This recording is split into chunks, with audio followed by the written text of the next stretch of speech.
আসসালামু আলাইকুম রহমতুল্লাহি ওয়া বারাকাতুহু। প্রিয় দর্শক, যারা আমার ফেসবুক পেজের সাথে যুক্ত আছেন, প্রত্যেককে স্বাগত জানাচ্ছি আজকে টরন্টো থেকে। আমি আজকে দুপুরে লাঞ্চ করার জন্য এসেছি টরন্টো। আমি যে হোটেলে এখন অবস্থান করছি, বেস্ট ওয়েস্টার্ন প্লাস হোটেল, ঠিক সামনে অবস্থিত সুলতান আহমেদ টার্কিশ কুজিন রেস্টুরেন্টে। আমরা আজকে সকালে ফজরের নামাজের পর এডমন্টন থেকে টরন্টো এসে পৌঁছেছি আলহামদুলিল্লাহ। তারপর আমি হোটেলে গিয়েছি, রেস্ট নিয়েছি।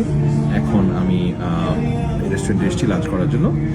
আজকে সন্ধ্যা 6:30, অর্থাৎ এখন এখানকার সময় হচ্ছে এখন 5টা, আর 1.5 ঘন্টা পর আমি ইনশাআল্লাহ এখান থেকে যাব টরন্টো ফেয়ার্স ইন্টারন্যাশনাল এয়ারপোর্ট উদ্দেশ্যে। তারপর সেখান থেকে ইনশাআল্লাহ বাংলাদেশের উদ্দেশ্যে রওনা করব।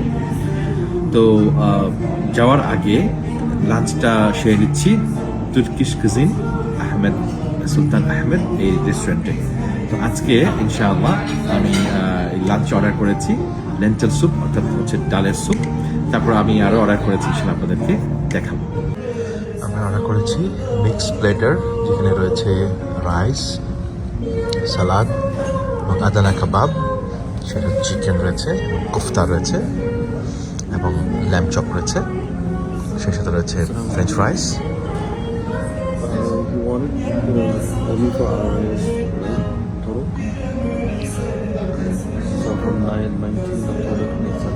এবং সেই সাথে রয়েছে হাম্মস, আমার তো প্রিয় একটি খাবার। এবং সেই সাথে আমি অর্ডার করেছি টার্কিশ ড্রিঙ্ক আয়রন।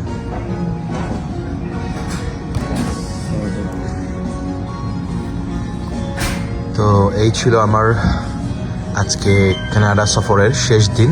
আজ 19শে জানুয়ারি টরন্টো থেকে দুবাই ফ্লাই করার পূর্বে আমার লাঞ্চ